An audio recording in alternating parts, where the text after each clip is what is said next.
Hello. Thank you for listening and watching Youhadoptions. This week, Derek Zanetti from the Homeless Gospel Choir on. He's put out a great live album of shows he did over in England in 2018 called This Is a Protest Song. Check it out. It's great. He put out an album last year called This Land Is Your Landfill. Both those are on AF Records. It's great. I accidentally call it This Wasteland Is Your Land, I think, in this episode. But yeah, it was great talking to Derek. He's a good one, you know. Yeah, I hope you enjoy the conversation. Go check out his music. Check out on Instagram, THG Choir. Go find us on Instagram at youhadoptions. Subscribe to the YouTube, like the videos, all that good stuff. Thanks again.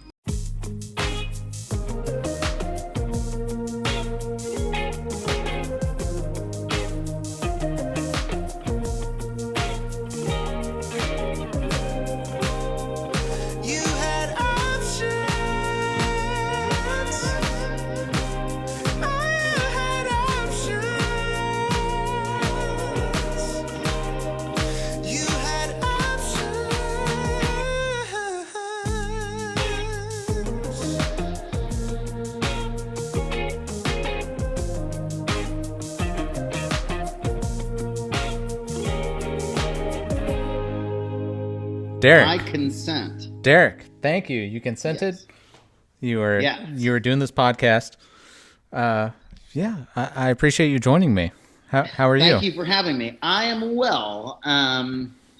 We had a full day of it today. We moved into a new house. Ooh, and somebody who was doing some of the construction work in the house before we had moved in must have put some sort of a plaster material down the drain. And it's not supposed to go there. Cause some mayhem. Yeah, so after about a week's worth of shitting and pissing down the toilet and flushing, it all collected in our house. And we had to go ahead and have some sort of a professional, with a snake go in there and punch it all out. And it was a true mess. But I'm glad that I'm not a plumber, and I'm glad that I don't have to be. Right. So, are you in Pittsburgh? Where are you? We just moved to Lancaster, Pennsylvania. Oh, where's that?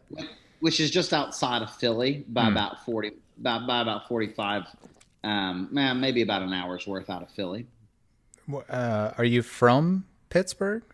I am. I lived in Pittsburgh for the first 38 years of my life, and this is the first time I've ever left home to live somewhere other than whenever I went away for college, but that doesn't count because I knew I was coming home. After I graduated school, I did an internship in Ligonier, Pennsylvania for about a year and a half, and then I moved back home. But for the most part, I've spent my whole life in Pittsburgh, yeah. Oh, wow. Yeah, I know. I know the parking in downtown Pittsburgh is terrible. It's a terrible rash. It's terrible. Yeah, and I know, what's his name? Andy Warhol, big Pittsburgh guy. Oh yeah. Have you ever tasted a Klondike bar? I've experienced a Klondike bar. Right in Pittsburgh, Pennsylvania. I don't know if you've ever been to a public library, but Andrew Carnegie was from Pittsburgh, Pennsylvania. Maybe you've ever gone on a Ferris wheel or got a polio vaccine. Have you ever tasted a Big Mac? Pittsburgh, Pennsylvania. A banana split? Pittsburgh, Pennsylvania. They were known for a lot of really important things, especially during the Industrial Revolution. Wow. Now it's just sports and beer. That's true. And punk rock on the weekends, but for the most part, right. That's it. I feel like you're just rattling off things that I knew a couple of them were Pittsburgh, but I feel like you could just been saying anything and been like, well, Pittsburgh, Pennsylvania. Tell me about your relationship to Mr. Rogers from Mr. Rogers' Neighborhood. He's a Pittsburgher. And maybe if you've ever tasted a little invention called Heinz ketchup, Pittsburgh, Pennsylvania, you can't deny that one either. Wow. Wow. Tell me about Mobile, Alabama. I mean, what are y'all responsible for down there? Brother, the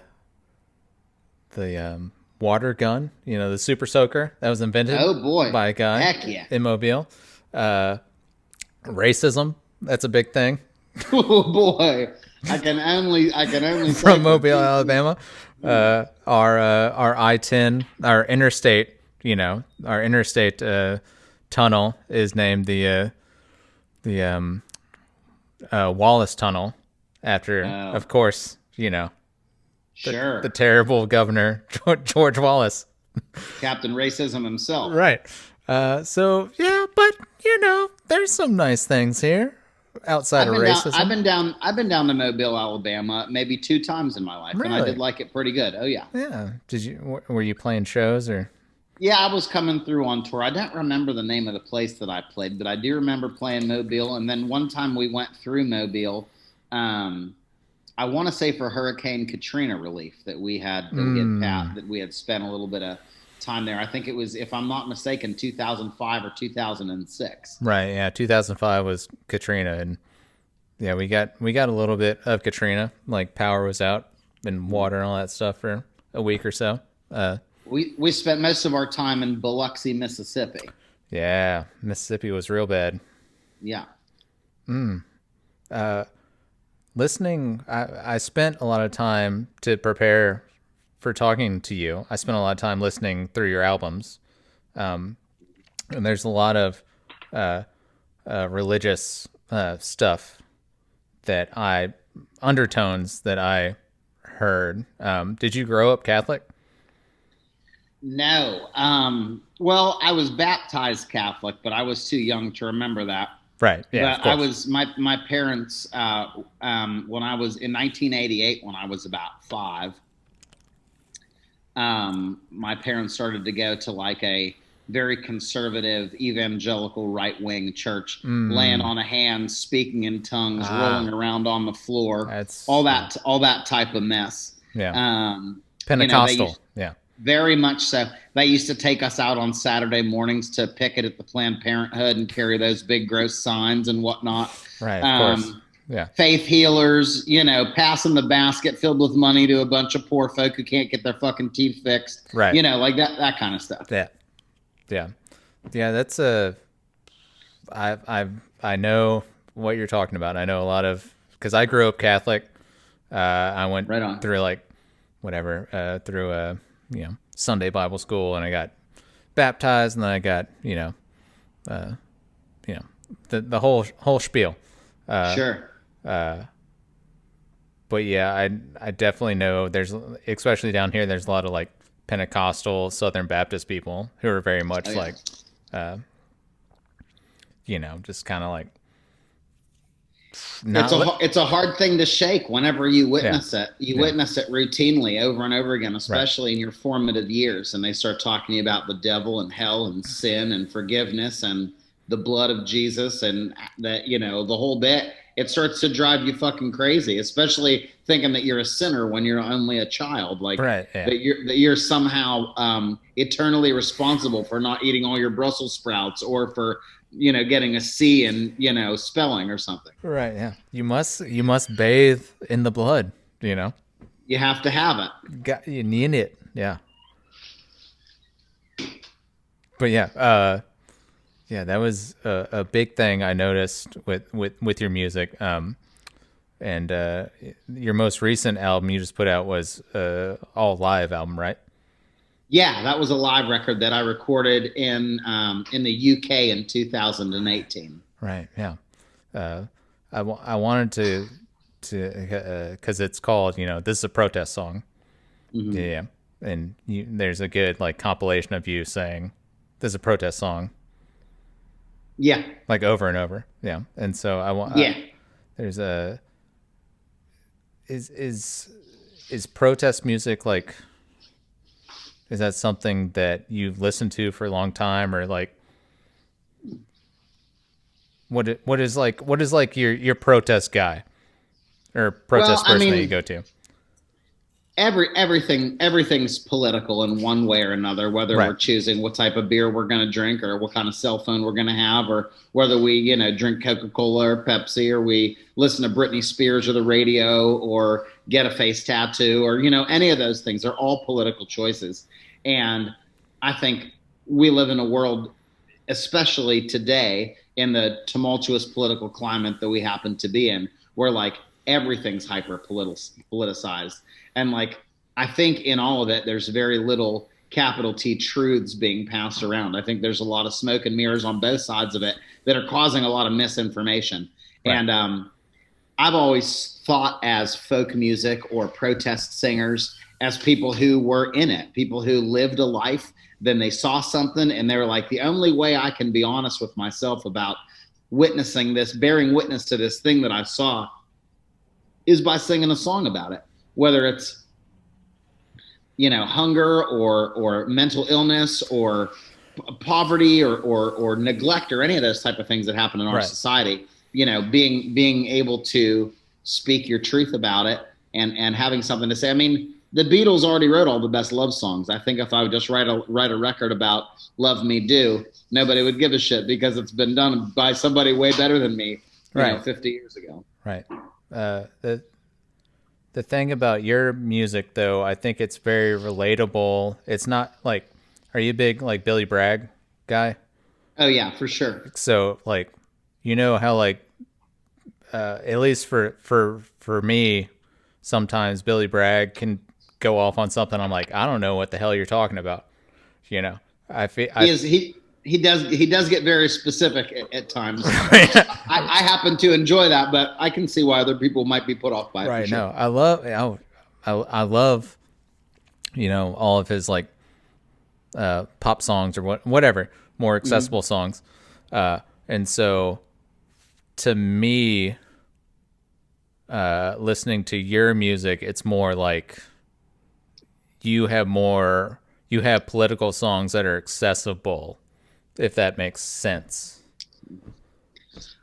I think if we're able to make it part of our daily vernacular and we're able to make political decisions not sound so political and just say, I don't buy from this company because I don't believe in their ethics, then it's not even a question. It's you're doing something that's political, that's in your periphery, or you're doing something just innately in your nature because you don't want to support a company that's doing bad in the world.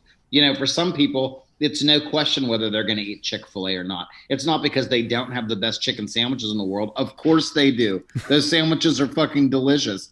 But for some people, they're like, my morals outweigh my taste buds, and that company does shit that I don't fuck with, so I can't be a part of it.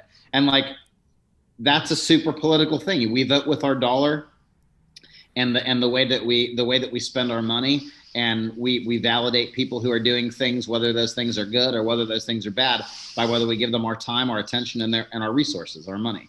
So I think making politics and making political decisions and making a piece of that conversation to be the center focus of our lives. We don't all have to be radical activists who chain ourselves to the local, to the local courthouse, even though there's definitely a place for that. Right. I think if we just made rational, sound decisions based off of the things that are already inside of our heart, we all get to be in a political punk band in our own way. Yeah. Yeah, because it's tough to be like, if you're buying gas or fucking, going to some place, it's tough to like, I guess, think every single decision being like, hey, is this a moral company? You know what I'm saying? Sure. Yeah. And certainly, there's so much information out there, and some of it's good and some of it's bad to know what you want to give your money and attention to.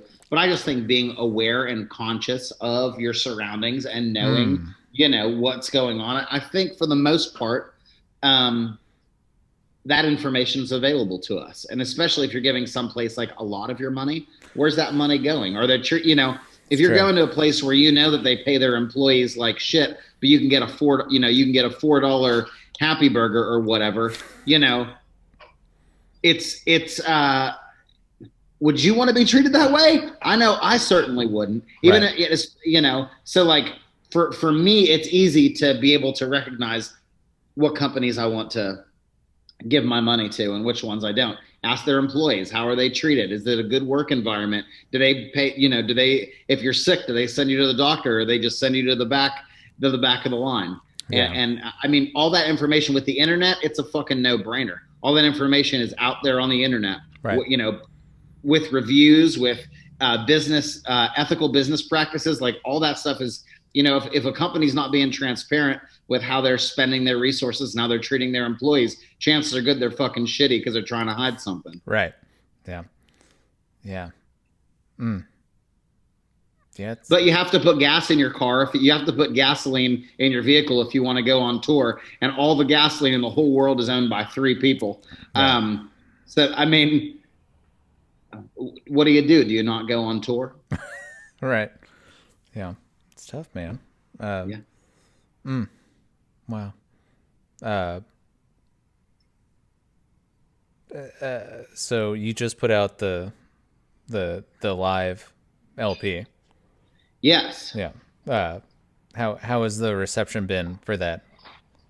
I think it's sold out in Europe, and I sold out all of mine, and the only people who have left are AF Records in Pittsburgh. I think they have some left on their website, but it went really well, and people seem to like it. I think people were missing the sound of what it felt like to be in a room, smashed in a room with a bunch of people screaming your lungs out. So, like, I think it was like a very welcomed reminder of what punk rock once felt like. Right. So for the people who were there and the people who experienced it, I think they were super stoked on it. And like, I think it went pretty good. I don't know. I think so. We only did a one-time press of it, so there's only 1,000 of them made, and that's it. And there'll never be any more ever made on vinyl ever. I just wanted to make this like a little teeny stamp of time, and this is what the music sounded like in May of 2018, and this is exactly how it felt at the show. And this is just a little marker. It's just a little teeny bookmark of time to say, if you were here and you experienced this special thing, this is what it happened to sound like. Right. And like, I'm completely okay for it to just live on the internet forever. And yeah, I didn't want to. I kind of just wanted to do it just as a celebration of it. Like, hey, I look forward to doing this again soon. Here's a little taste until we get there. Yeah, I think I really enjoyed it. I especially enjoyed I enjoyed the songs, obviously, but I enjoyed you had the tracks that were like compilations of just like banter that you were doing. Sure. Yeah. I think your banter is really great. It reminds me of like dry, like British humor. Okay. I don't know if that's what it felt to me. And that's why I enjoy a lot, and that's what resonated with me. I like British humor too. Yeah, I didn't know if that was like a thing you were going for, or if you're just like being yourself and just. I just know that it's difficult sometimes to sing about some of the things that I sing about night and night again. For myself, as someone who has to be the conduit for those words, like those words have to come out of me eventually, and like some of those topics are pretty heavy for me to talk about. For sure, and some of those topics are pretty disturbing for people to hear for the first time. And I think,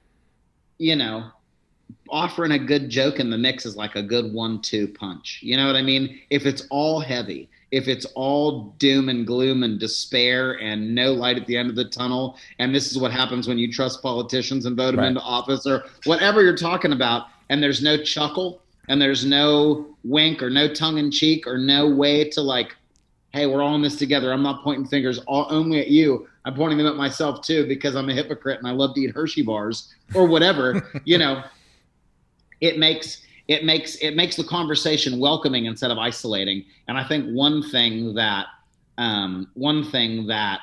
political music has done a bad job of is just absolute abusive finger pointing. Say you're shit. Yes. You have bad ideas.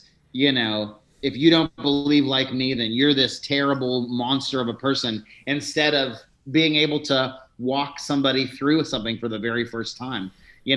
Right. Not everybody has had the same privilege of being raised in a wealthy suburban community where they've, they never knew what it was like to not be hungry, or didn't know if there was anybody at home who loved them. And I think if punk rock is truly a place where everybody is welcome and we give everybody an opportunity to participate and belong in it, we're going to have people that come from very broken situations that might not have the same type of privilege that you and I have. So right. we need to make sure that we're holding grace for those folks. And we need to make sure that we're holding opportunities for them to be reconciled and put into a right direction, so that we can grow, so that we can continue to have more people invited to the party. If punk rock sometimes turns into a party that nobody can get invited to, and that bums me out. Ooh, damn, that's deep. Yes, you're right. Yeah, it's yeah. I guess, I don't know. It's like it's groupthink sometimes, where it's just like, we like you're just saying, like, not everybody can be invited, to the party, which sucks, Mm-hmm. Yeah. I just want to make sure that we're using inclusive language. And whenever we use inclusive language, we actually are practicing inclusivity rather than just participating in an exclusionary banishment culture. And I think one thing that is alarming and problematic in many ways is by telling people that they no longer have value and they're not welcome. Certainly if we have people who are doing harm, and certainly if we have people who have abused other people, there needs to be a definite distance built between those people and the sacred and holy and pure thing that we're trying to make called punk rock. But we also need to be open-hearted and open-minded to welcome people that aren't welcomed in other places. And I think that's a big piece of like what makes the bond of it special. Yeah. Is there any redemption left in punk rock? Is it if somebody has been an asshole or whatever, do you think there's redemption left? I sure hope so. I would hope so. I sure hope. Right. I mean, I want you to know this for sure. I'm a product of the 90s. I grew up on Jackass and Limp Bizkit, and I used to, terribly offensive shit. Right. Terribly. I so much nookie. Yeah. It's just. I thought it was just supposed to be offensive just for the sake of being offensive. Right. I didn't have any guidance. I didn't have any older brothers or sisters or cousins to tell me the way to go. So I thought this punk rock's just supposed to be like this anarchist world just where anything goes. Anything goes. Right. And that's certainly the idealistic, and it's certainly the path of somebody who's immature and inexperienced. Right. As I grow older, I'm able to look at some of the things that I have, the missteps and and the ways that I was even mean or unkind, or that I leaned into behaviors that were problematic. Stealing from my own family to buy alcohol and drugs, real bad shit, things that I shouldn't be forgiven for. You know what I mean? And knowing that I was able to become good, that I was able to surround myself with good people, and I get to live a life now that's dedicated to kindness and care and building a place for people who also have come from a difficult background to find wholeness. Yeah. And that's what for some people, it's just music and leather jackets and listening to the Ramones. And I think that all that stuff is fucking sick. Truly, I think it's great. Right, yeah. If that's all it is, if it's just a costume party, if it's just a place for people to go and talk about things that happened fucking 40 years ago and Johnny Rotten and the whole rest of it, you can fucking have it. I have no time for it at all whatsoever. Yeah. And I guess, with redemption, somebody has to want redemption. Sure. it's not about just keeping the door open and allowing problematic people to wreak havoc on a peaceful society or a peaceful group of people. Right. Accountability is Yeah. very uncomfortable for those who have been who have done wrong. Like, oh, I'd like to be held accountable. So you just get to say, I'm sorry, and it's over. The road to accountability is very, very difficult. And the road to wholeness is very, very difficult. And some people don't want to do, I like to call it the HW-TIT, the hard work that it takes. The hard work that it takes to make right a situation that you've done wrong. Right. When I was in high school, I used to scream Wu-Tang Clan lyrics out of my friend's Ford Blazer. I mean, or Chevy Blazer or Ford Bronco, whichever one he had, I don't remember, screaming them. I didn't know. No one had told me if I go ahead and I repeat those words that it's bad. But whenever you're a kid and you see other kids who are older than you singing Wu-Tang Clan lyrics, of course you're going to want to do it. Right. You know, it's a band that's on the radio. Right. Now I look back at that behavior now and I see the way that I behaved and I saw how easily I was influenced to do something that was bad or negative, and I'm absolutely appalled by my behavior as a child, for sure. Right. And I've had to do the HW-TIT, the hard work that it takes to create a way for a way to reconcile those things and a way to kill those bad pieces of the thing that I used to do, for sure. Yeah. I think a lot. Well, it's like you were saying. It's tough for people to be like, "Oh, I need to change something in my life." Mm-hmm. You know, I think it takes a lot of like inner introspection to figure out. You know, and that's tough. You know, and speaking for myself, yeah, that's we treat human beings like super disposable. And I think that causes a lot of problems within itself. To think that if somebody does something when they're at their lowest, you're not remembered at how you behaved at your lowest moment. This is how you're marked forever. Right. You know, I love the story of the rose that grew from the concrete. You never look at a rose that grows from the concrete and say, "Oh, your petals are scratched." Right. You look at a rose that grows from the concrete and you say, "I can't believe that something so beautiful came from something that was almost impossible to grow from." Right. So I love a redemption story. And also too, this is not just to say this also, this is in no way to be an apologist for bad behavior. Right. And for sure. At all whatsoever. Accountability is super duper important. Yeah. And I just want to be very clear that like, this isn't a pass for anybody. It's an invitation for rehabilitation, which is very uncomfortable. Right. Yeah, for sure. I feel like people, even talking about myself, I feel like people should be held accountable, but it's like there's also a road to redemption. It's not like it's not just like, oh, well, you're just fucked. Okay, you're done. Yeah. Wow, it's wild. So. You have, is the Homeless Gospel Choir a full band now? Yeah, it is. There's 5 of us. It's me, Matt Miller, Megan Schroer, Maura Weaver, and Craig Luckman. And we are a rock and roll punk band. And it's great. It's great it's my dream come true. I've always wanted to have just I've always wanted to be in a band. And I've toured myself for 10 years by myself, which is just because it was what I was doing. But it's always been a dream of mine to have like a band with me and to travel and to be a part of something like that. And it's been amazing. Right. And I know of Megan and Maura. And so it's just like you just got a solid lineup of musicians that. I'm very fortunate and lucky that everybody that I asked said yes. Everybody that I just had a dream in my mind of like if I could ask if I could ask a super group to be together, who would the people be? And everybody said yes on the first time. Matt. I asked Matt whenever I was over in Europe. I was on this tour this protest song tour, and I called him up and I was like, "Hey, I want to do this thing. Will you do it with me?" And that's how the ball started to roll. Yeah.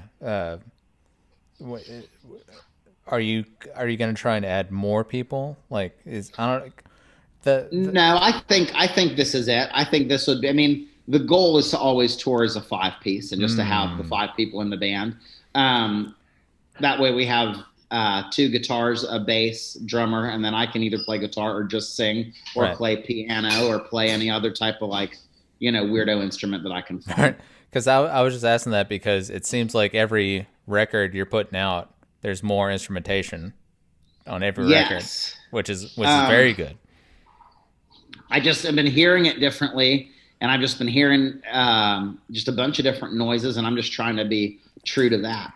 And for a long time, I wasn't hearing any folky type songs. I was just hearing loud chaos songs, and you can't do that too good by yourself. At least I can't do that too well by myself. And right. I thought it would be sick to have like pounding drums and bass and super squealy, feedbacky guitars and something like that. Yeah, I think the most recent record, This Wasteland Is Your Land? This Land Is Your Landfill. This Land Is Your Landfill, sorry. There's a lot of like Roswell Kid, like Weezer, like leads on guitar. I was like, this Absolutely. is fucking cool. Yeah. Absolutely. Yeah. For sure, Weezer, but also Roswell Kid fucking rules. I love that band. Right. I think Jordan's a great songwriter. One of the best. Yeah. Yeah. So just your progression musically through the albums has been great. Thank you very much. Yeah. I appreciate that. It's noticed. That's what I'm saying. I can't wait for you to hear the new thing. It's super far out. It's going to blow your mind. Oh man. Is it going to be like a wall of synth, or is there like? It's something. I just never made anything else like it. It's just a whole new experience for me too, as somebody who's currently, who just wrote it. Okay. I still think about. I listen to songs and I'm like, that's exactly how I always wanted to say it. And now there's just a new. I just feel a new feeling inside of me. I don't know how to describe it, but I just feel something. There's a new feeling that I have. Yeah. I feel like whenever I was going back through all the albums, like getting prepared for this podcast, I felt like it was like it was like, and take this as a compliment. I'm saying it as a compliment. I will. It was like Connor Oberst doing Jeff Rosenstock songs. Okay. Does that make sense? I like both of those singers too. Yeah. Totally. I've totally listened to a million Bright Eyes records. There's right. no two ways about that. But yeah, I'm constantly consuming music, so I'm influenced by everything that I'm listening to, and certainly those. Yeah, and I as soon as I said that, I was like, I didn't want that to be like in a bad way. I feel like no, I don't take it as a bad way at all. Yeah. What's one of the band that's been inspiring you, like when you've been making music recently? I've been listening to a ton of the Pixies. Oh. Yeah. Which would probably be the biggest, the band that I listen to probably the most, all the Frank Black stuff and all the Pixie stuff. Yeah. But I've been listening to a bunch of like Fountains of Wayne too, like really over the top pop type songs, like radio pop stuff. Right. All that stuff that like Adam Schlesinger did, even like the That Thing You Do soundtrack, and just right. I'm always listening to They Might Be Giants. I probably listen to them probably more. Another band that I listen to probably more than every other band. Really? Ton of They Might Be Giants. Green Day, Weezer. I mean, all that stuff. Yeah. It all comes through, I think, in your recordings. As far as like what I get inspired by, but I mean, right. I listen to everything. I have a pretty diverse record collection in my estimation, anyway. I do have like like a lightning round of questions Hit me. that I would like to ask. Okay. I will answer. Answer with lightning speed. You can even, expound upon whatever. It doesn't matter. Sure. What's your favorite protest song? Probably "With God on Our Side" by Bob Dylan. That'd probably be my favorite protest song. Okay. What's your favorite truck stop / gas station on the road? Buc-ee's in Texas. If you haven't been down to Texas, you can go to a Buc-ee's. It's the size of a damn Walmart. It's the biggest gas station I've ever seen in my entire life. I've never seen one to rival it. And one thing that's super sick about Buc-ee's is they post all their employees' wages on the door. So you know that they say everybody gets 2 weeks paid vacation, everybody gets sick leave, everybody gets 401k rollover, and we start our cashiers out at 17 and a quarter. And it's just they put it right up there on the door. And I love Buc-ee's. I love the service they provide, and I love the transparency of their business ethics. So Buc-ee's for sure. Yeah, they maybe about 2 years ago they put a Buc-ee's like 30 minutes away from Mobile. So that's large living. I mean, if you can get to a Buc-ee's, I mean, you can get your car, you can get your tires rotated, you can get candy corn, the whole bit. Yeah, you can get some beaver nuggets, whatever you want. Hell yeah. What is the worst punk rock bathroom that you've had to go number 2 in? There was a venue in Pittsburgh, Pennsylvania called Garfield Artworks. And in the bathroom there, it was not human. It was subhuman. It was a subhuman bathroom. Okay.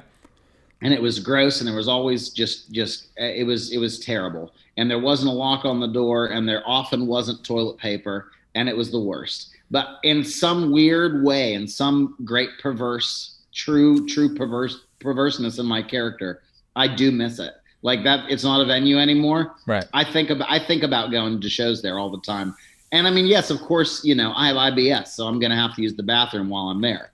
But even with my trials and tribulations of using the bathroom at Garfield Artworks, I still long to return to go to shows there. Right. Okay. So, your first record, there's a lot of like department store talk.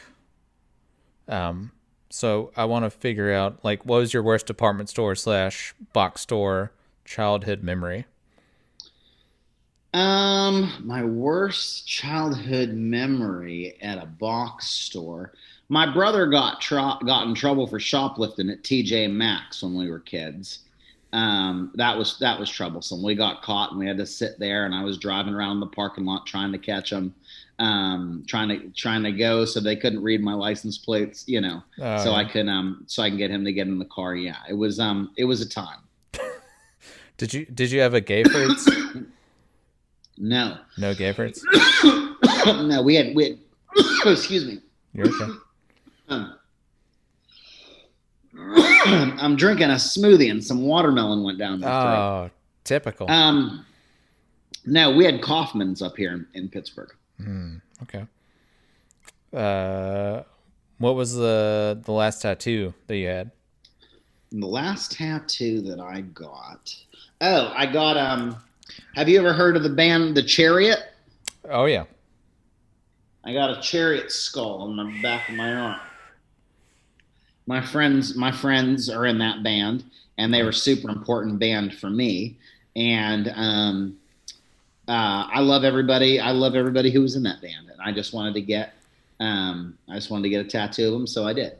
Nice, yeah. They played Mobile a couple of times as like They're a great live band. They did things live that I've never seen anybody else do. Yeah, they're like in the same ballpark of like Every Time I Die. That sort of like. Yeah, I don't mean to say metalcore, but metalcore. Yeah. Not in a offensive way or whatever. That word is offensive, though. That's metalcore? An offensive word. Oh, yeah. If you say metalcore in front of the wrong person, it's almost like saying the Lord's name in vain. You could really get in trouble for it. That's right. Yeah. It's like, it is what it is, It's like. Yeah, it's metalcore. Period. What else could you call it that it's not, offensive? I would always put the Chariot in a different category. I never considered them to be in that category. I just considered them to be like a really chaotic punk band. But they always toured with like those metalcore bands, so they got lumped into it, unfortunately, and probably fortunately for them too. I don't know. I can't say. I think they're like same, not the same thing as Dillinger Escape Plan, but like a couple of half steps away, maybe. I don't know. Sure. Yeah. Okay. So CCR, Bob Dylan, or Bruce Springsteen? Bob Dylan. Yeah. He's the one. He's one of the best of all time. He's up there. He's my favorite of the three for sure. What's your favorite Bruce Springsteen song? I'm sure it would probably be off of Nebraska.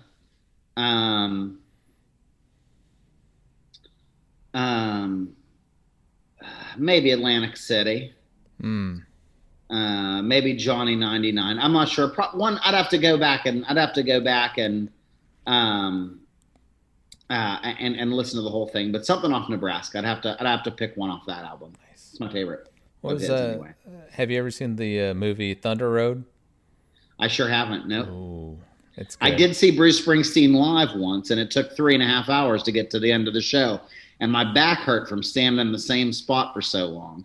It was truly, it was a 3.5 hour long show. You could have wrapped that show up in 45 minutes, truthfully. If you just give them the hits, go out there, give them the hits, and then let them go home. No. But it was too long. 3.5 hours is too long to do anything. Not bad. He's just got to, play every song he wants to play. I don't know. It's torture. Give me the hits for 45 minutes and give us a free plate of nachos, and it would have been sick. What's your worst border/customs experience? I've had a couple of those. One time, this is probably the worst one that I can imagine. We were on our way up to go play Canadian Music Week up in Toronto, and we were playing at a venue called Parts and Labor, which is the basement of a fancy restaurant that was up there, and we were going up to cross, and the Canadian we had our work permits on a thumb drive, and we didn't print them out because we thought if we just gave them the thumb drive, they could punch it in and then we could go ahead about our business because we live in a modern era. But they said that we had to have the documents printed. So we left the Canadian border. We went back to the U.S. and we got there at like 9:05 and the FedEx Kinko's closed at 9 o'clock.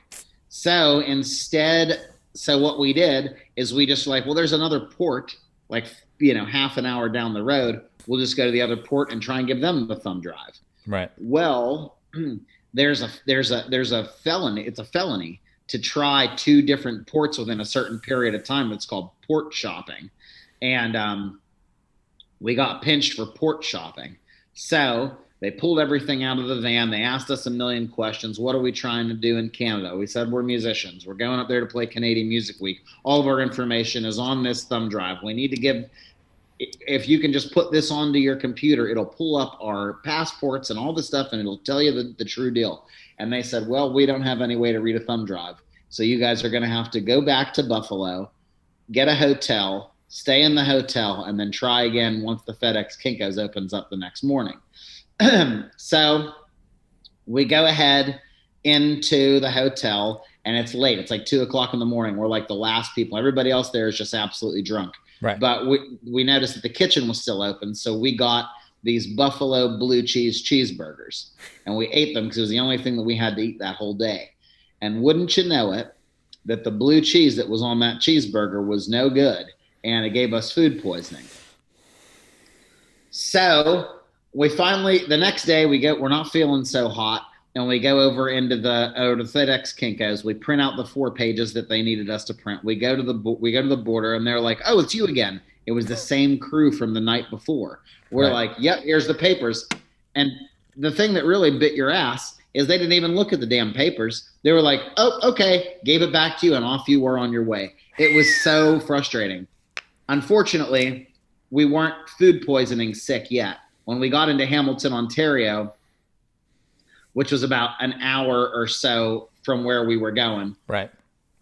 we all got food poisoning pretty bad, to the point where we laid on a basement floor for 3 days and did nothing but drink Gatorade and eat saltines. And we missed like 4 shows.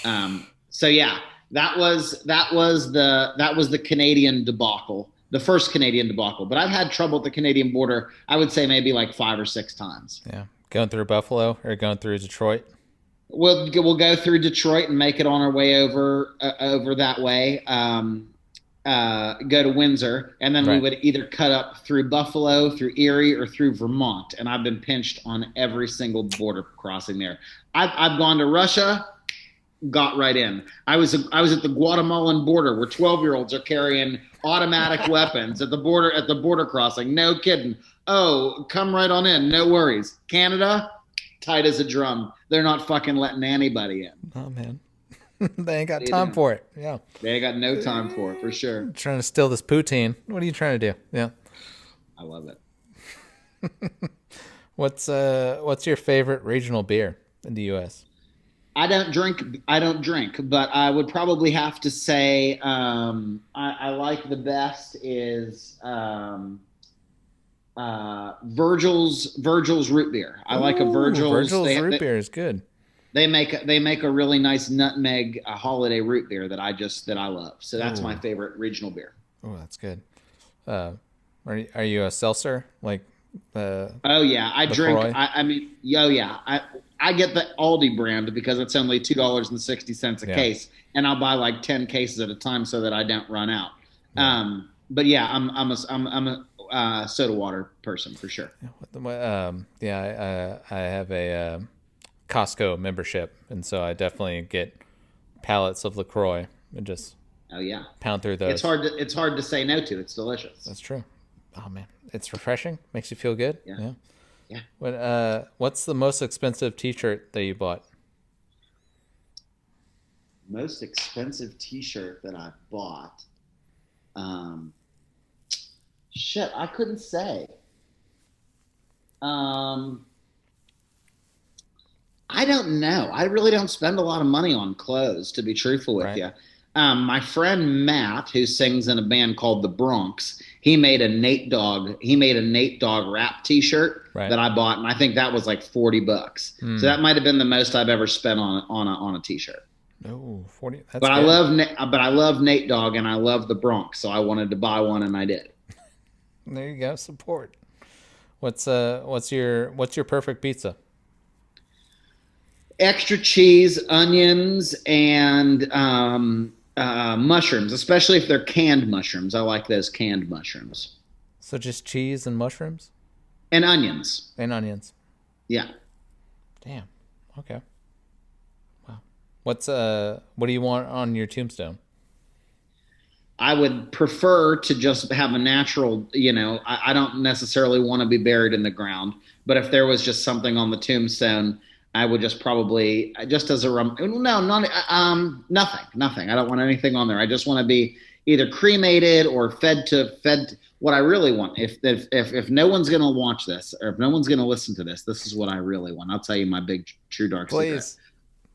Once I've expired and my earthly body here has passed, I would love it if somebody took the meat from my bones and made a delicious shepherd's pie and fed it to everybody at my funeral. And that way I'll be nourishing you from the inside. And they'll just be like, "Oh, what is this?"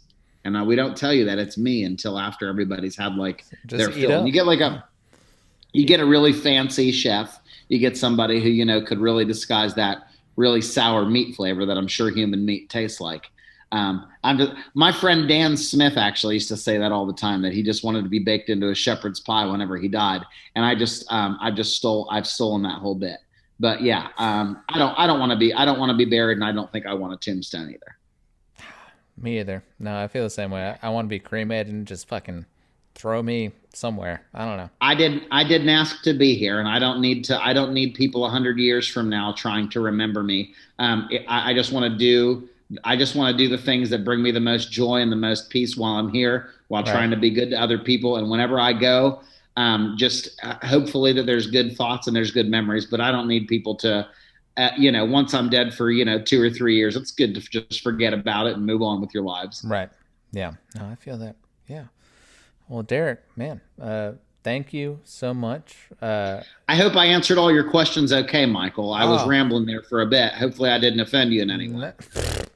It would take a lot to offend me. Okay. No, you had options, but you decided to talk to me tonight, and I appreciate that. Yeah, man. Do you have any closing words of wisdom or? No, I think now's the best time ever to start a punk band. So if you've ever had anything that you wanted to get off your chest, maybe your boss is really up your ass and has really just been giving you grief. Maybe you have a parent who always wants to try and talk politics with you during Christmas dinner, and you want to just go ahead and say something about it, but you've never had a chance to. Now's the best time to do it. Start a punk band, get some friends together, get real mad about some stuff and write some songs about it. It'll be good for your own well-being and the well-being of people that can hear it. So go ahead and write some songs together with your friends and start a punk band. That's my advice to you. Cool. Thank you, Derek. We'll stay on. Thanks so much for having me. Stay on for a second, but yeah. Okay. Thank you.